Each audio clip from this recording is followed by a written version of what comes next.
Today we're going to look at how to use the Story Template Editor. The Story Template Editor allows you to customize the default story page template offerings on your site.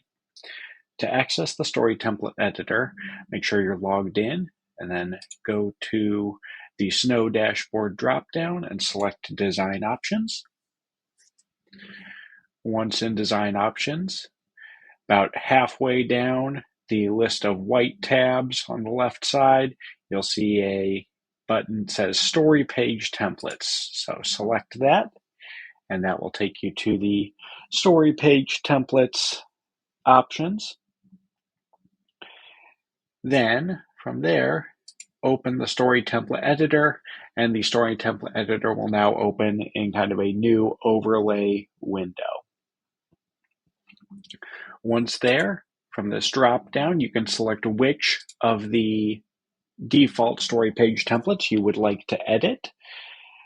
Then that template will populate on the right side here with a preview that is overall going to be an accurate representation of any changes that you make in the story template editor here. So to see the different elements that you can customize, click this little triangle on the right side of each section, and then that will expand, showing you the options that you have to customize. So each one of these has a varying number of elements that you can customize. So between all of these, there are hundreds of different options, and then with the different things that you can do. Really, you can get your story page looking exactly the way you want to. So we don't have time to go over every single one. We would encourage you to just kind of take a look on this preview page to get a sense of what each one does and get that story page looking the way you want it to. But there are a few things that we do want to go over.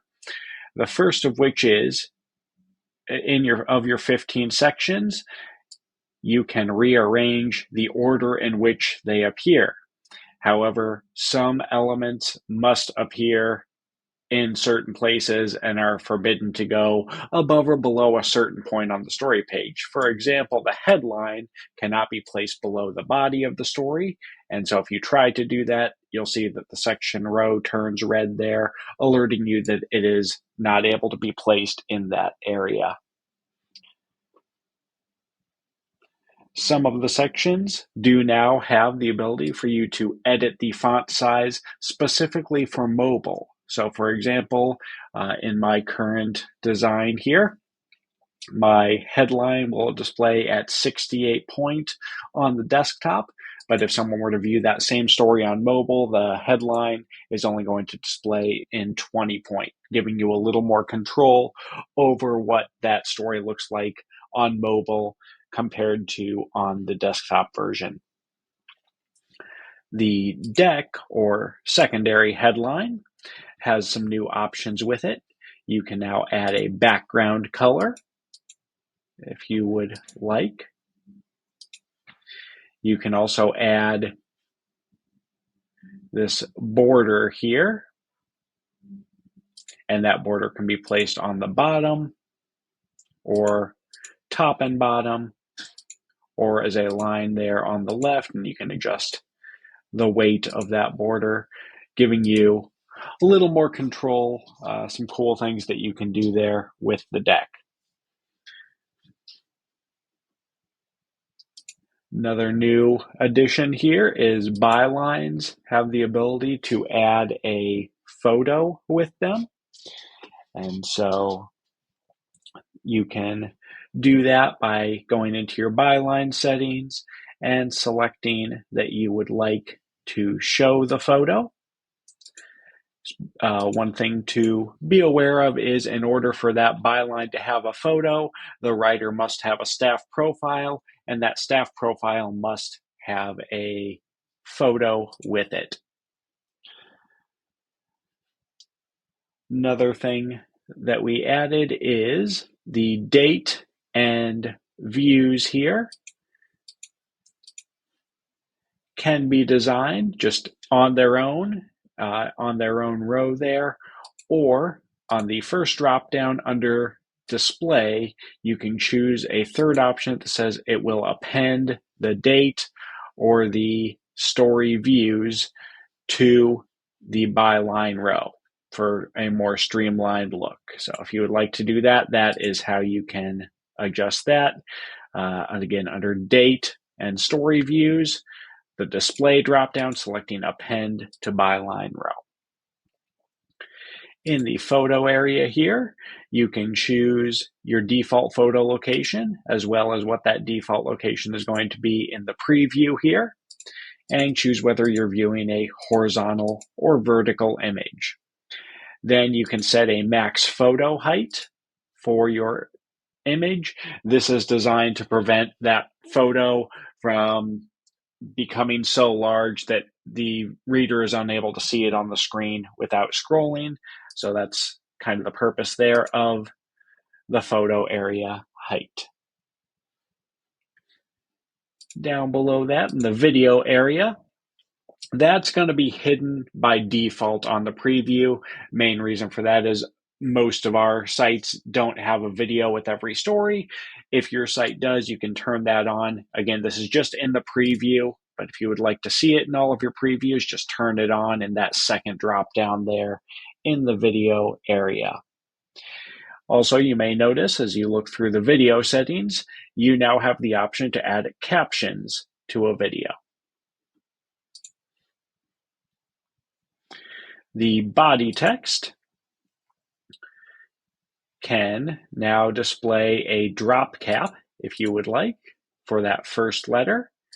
You can do standard or inverted and adjust those settings here for the drop cap and then the body text itself within your body text settings. You can also select any of the fonts that you've selected with your Snow design options for the body font, the headline font, the deck font. As long as it's selected and added in your Snow design options, it will be a font that's available for you to use in the dropdown. And then the related content here, that has been greatly improved. We can now show it here within the story template. And if your story is placed in more than one category, it's going to show related content from either the same category, if you choose that, or the same tag, or the same writer. If you choose category or tag and you have more than one of those selected, it will show up to 3, and then they will be displayed in alphabetical order unless you have selected a primary category or a primary tag, in which case that primary category or tag will appear up here at the top. So this is what they look like here within the story template. You can choose to show quite a few stories, or if you wanted to really narrow it down there, you could limit it even just to 1 if you only wanted to show 1 more story there. So a lot of design options for what this looks like if you want it within the story template. However, we've added some other options.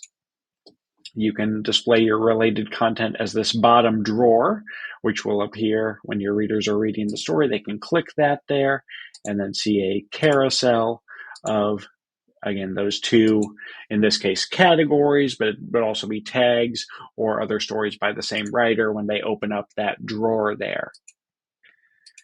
Or we also have the carousel of related content at the bottom that you can use. If your story contains a sidebar, couple options. You can append the related content to the sidebar, which means it will just appear at the bottom of your designed sidebar there. So in this case, I've got my trending stories and the poll, which would still appear at the top in the sidebar, and then my related content would appear below that. Or I can replace my sidebar with related content. You could also choose to hide the related content as well. There are a lot of options with a lot of control over what that related content is going to look like. After you've finished making any changes to all of these different areas, then you also have kind of some global options down here. So if I wanted this sidebar on the left, I have that option here. I can also increase or decrease the width of the sidebar. We do recommend, if you use the dual sidebars template, to narrow that sidebar width to 200. Otherwise, your content will be pretty narrow. So if you're using dual sidebars, our recommendation is setting that sidebar width to 200. But with the single sidebar here, you have the option to increase that all the way up to 400. So some global options there. Once you've gotten your story page template, the default here, looking the way that you would like it, make sure to click Save All Design Options. And that is now the new default look for the template that you edited. In addition to those 5 new templates, or the 5 default templates that are available there, you can activate up to 3 custom templates here. So for example, I've activated number 1 and named it sponsored content. I'm going to use that if I have any sponsored content. It's just an example here. And so for that reason, I want to have 2 sidebars. So that's your option once you activate it, is to give it a name and set how many sidebars are going to be on that template. So once created and saved, you can design it in the story template editor and then use that when you add a story. So that is how the story template editor works. We encourage you to, again, just open it up. And if you have that administrator level permission and are able to make some design changes, play around, see some of the looks that you like. And then again, when you like it in the preview, save all design options. And then you can use that, and the rest of your staff can use that when they create a story by selecting that template over here in the upper right hand box of the story edit page. So that's Story Template Editor. We look forward to seeing what you all come up with as you play around with these different designs. Thanks for watching.